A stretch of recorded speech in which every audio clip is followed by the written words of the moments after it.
Hi guys, welcome to my channel. In today's class, we will proceed with our part 32 of Maths Important Question Series for all competitive exams. और आज का जो हमारा topic है that is boat and stream. बहुत ही अच्छा topic है दोस्तों, पढ़ने में बहुत मजा आने वाला है। आज हम स्टार्ट करेंगे पार्ट 1 के साथ, but before proceeding with the important question of this topic, पहले जो इसके कंसेप्ट है इस टॉपिक का उससे मैं आपको फैमिलियर करवा देता हूँ। देखो, ज्यादा बड़ा कंसेप्ट है नहीं इस टॉपिक का। अगर मैं कंसेप्ट की बात करता हूँ तो सबसे पहला जो कंसेप्ट आता है वो ये आता है कि अगर कोई भी बोट पानी की करंट, पानी की जो धारा होती है, जैसे कि मान लीजिए ये स्ट्रीम है, ये पानी का फ्लो है, पानी का फ्लो जो है वो इस डायरेक्शन में जा रहा है, और जो आपकी बोट है वो भी इसी डायरेक्शन में मूव कर रही है। तो क्या हुआ, when boat is moving in the direction of current, जिस तरफ पानी का फ्लो है उसी तरफ अगर बोट मूव कर रही है, मान लेते हैं स्पीड इस बोट की जो स्पीड है वो 1 किलोमीटर पर आवर है। बोट की जो स्पीड है वो 1 किलोमीटर पर आवर है, और पानी जो फ्लो कर रहा है, फ्लो करने का मतलब होता है करंट। करंट की जो स्पीड है वो हम मान लेते हैं 20 किलोमीटर पर आवर। अब आपके पास दो डिफरेंट स्पीड है, एक बोट की स्पीड है, एक करंट की स्पीड है। तो ऐसे केस में जो बोट की या रोवर की जो स्पीड होगी, अगर वो सेम डायरेक्शन में जा रहे हैं, क्या, बोट और करंट, तो रोवर की जो स्पीड होगी वो क्या होगी, रोवर, या आप किसको कह सकते हो, बोट। ऐसे केस में जो रोवर की स्पीड होगी वो क्या होगी, A+B किलोमीटर पर आवर, यानी कि जो बोट की स्पीड है वो करंट की स्पीड में ऐड हो जाती है, क्योंकि सेम डायरेक्शन में जा रहे हैं तो स्पीड उसमें ऐड अप हो जाती है। लेकिन यही केस अगर हम अपोजिट डायरेक्शन का लेते हैं, जैसे कि ये पानी का जो फ्लो है आपका लेफ्ट टू राइट है, लेकिन जो बोट की मूवमेंट है वो right to left, opposite direction में। अब इसमें क्या होगा, जो बोट की स्पीड है वो कम हो जाएगी। अगेन बोट की जो स्पीड है मान लेते हैं 1 किलोमीटर पर आवर है, और करंट की जो स्पीड है, अगर पानी फ्लो करा तो करंट हो जाता है, तो करंट की जो स्पीड है वो क्या है, 20 kilometre per hour. In this case when boat is moving in the opposite direction of current, पानी के फ्लो के अगर अगेंस्ट बोट जा रही है, तो स्पीड ऑफ रोवर क्या हो जाएगा, A-B kilometre per our. Speed of rover है और बोट क्या हो जाएगी, A-B किलोमीटर पर आवर। दो कंसेप्ट क्लियर हो गए, ठीक है। इसके अलावा दो छोटे छोटे कंसेप्ट और है जो आपको पता होने चाहिए, like speed of boat in still water. अगर स्टिल वाटर में बोट की स्पीड आपको फाइंड करने के लिए कहा जाता है तो ये स्पीड होती है आपकी A+B/2। ठीक है, A+B/2, इससे कंफ्यूज मत हो जाना। A+B/2, समझ में आ रहा है। और speed of current in still water क्या होगा आपका, A-B/2। बस ये चार कंसेप्ट आपको माइंड में रखने हैं, इसी पर हम अपने सारे क्वेश्चन सॉल्व करेंगे। तो चलिए स्टार्ट करते हैं first question. Question number 1 is, the speed of swimmer is 10 kilometre per hour in the downstream and 6 kilometre per hour in the upstream, then find the speed of the swimmer in still water. देखो, first of all अगर मैं method 1 की बात करता हूँ, method 1 क्या होगा, downstream speed given है। डाउनस्ट्रीम स्पीड का मतलब A+B=, क्या हो गया, 10। अपस्ट्रीम स्पीड क्या हो गई आपकी, A-B क्या हो गया, 6। स्पीड ऑफ स्विमर या रोवर क्या होती है, A, आपको A फाइंड करना है। तो B से B कैंसिल हो जाएगा, इसको सॉल्व करोगे 2A क्या हो जाएगा, 16, और A क्या आ जाएगा आपका, 8 किलोमीटर पर आवर। तो यही आपका आंसर है। ये आप डायरेक्टली भी कर सकते हो। डाउनस्ट्रीम स्पीड गिवन है, अपस्ट्रीम स्पीड करनी है, स्पीड ऑफ स्विमर निकालना। तो ऐसे केसेस में speed of swimmer will be equal to what, downstream speed plus upstream speed आप डिवाइडेड बाय।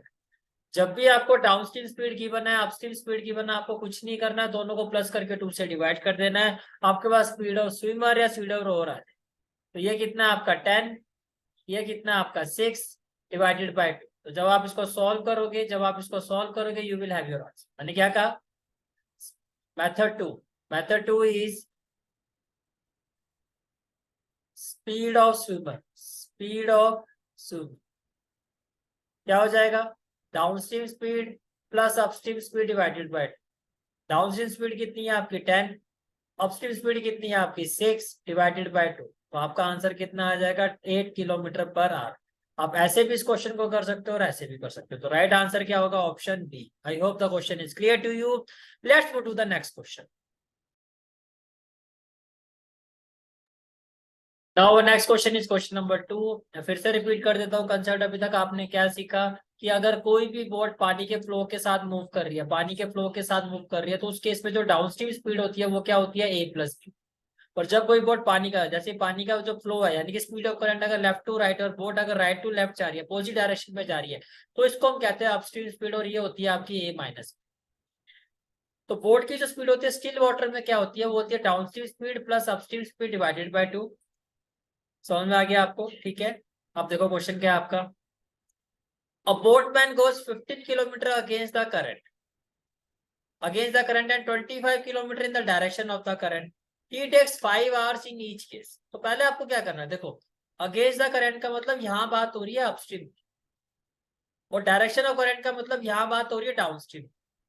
तो दोनों केसेस में टाइम कितना लगता है, 5 आवर्स लगता है। दोनों केसेस में टाइम कितना लगता है, 5 आवर्स लगता है। तो देखो अगर मैं आपसे पूछूं डाउनस्ट्रीम स्पीड क्या होगी, downstream speed that is D. तो डाउनस्ट्रीम यानी कि स्पीड डायरेक्शन ऑफ करंट में कितना किलोमीटर कवर हो रहा है, 25। भाई स्पीड निकाल रहे हो ना, स्पीड का मतलब क्या होगा, डिस्टेंस अपॉन टाइम। तो डिस्टेंस तो हो गया 25, टाइम कितना लगता है 5, तो 5 से डिवाइड कर दो 5 आवर। तो आपकी डाउनस्ट्रीम स्पीड कितनी आ जाएगी, 5 किलोमीटर पर आवर, 5 किलोमीटर पर। इसी तरह से अगर हम अपस्ट्रीम स्पीड की बात करते हैं, अगेंस्ट द करंट डिस्टेंस कितना कवर हो रहा है, 15, टाइम आपका कितना है 5, तो ये आपकी अपस्ट्रीम स्पीड आ गई। ये क्लियर हो गया यहाँ तक? ठीक है, अब देखो क्वेश्चन में क्या कहा गया आपको। क्वेश्चन में आपको कहा गया है find the speed of the boatman. बहुत सिंपल है, इन स्टिल वाटर। तो कितनी हो जाएगी speed of boatman in still water, downstream plus upstream divided by 2। तो ये हो जाएगा 5 + 3 divided by 2, that is 4 kilometre per our. 4 kilometre per our, right answer is option A. Right answer is option A. Is it clear? ठीक है, let's move to the next question. Next question is question number 3, and question is a boat cover a distance of 24 kilometre downstream in 4 hour. तो यहाँ से आप downstream speed निकाल सकते हो। देखो यहाँ से अगर मैं downstream speed that is capital D, कितना डिस्टेंस कवर हुआ 24, कितने टाइम में कवर हुआ 4 आवर्स, 4 से डिवाइड कर दो डिस्टेंस अपॉन टाइम। तो आपकी डाउनस्ट्रीम स्पीड आ गई 6 kilometre per hour, 6 kilometre per our. फिर आपको कहा जा रहा है and take 6 hour to cover the same distance against the current. Against the current का मतलब बात हो रही है अपस्ट्रीम। अपस्ट्रीम डिस्टेंस कितना, सेम डिस्टेंस है 24, लेकिन कितने आवर में है, 6 आवर में। 6 से डिवाइड कर दो, तो अपस्ट्रीम स्पीड आ गई 6 kilometre per hour, 6 kilometre per hour. तो speed of boat in still water, तो स्पीड क्या हो जाएगी, speed of boat in still water formula क्या होता है, D plus U divided by 2। तो ये हो जाएगा आपका 6 + 4 डिवाइडेड बाई 2, और 10/2 कितना हो जाएगा, 5 kilometre per hour, 5 kilometre per hour. तो the right answer is option D, option D. Is it clear? ठीक है, let's move to the next question. Next question is question number 4, a boat cover a distance of 8 kilometre downstream in 1 hour. तो downstream speed कितनी हो जाएगी आपकी,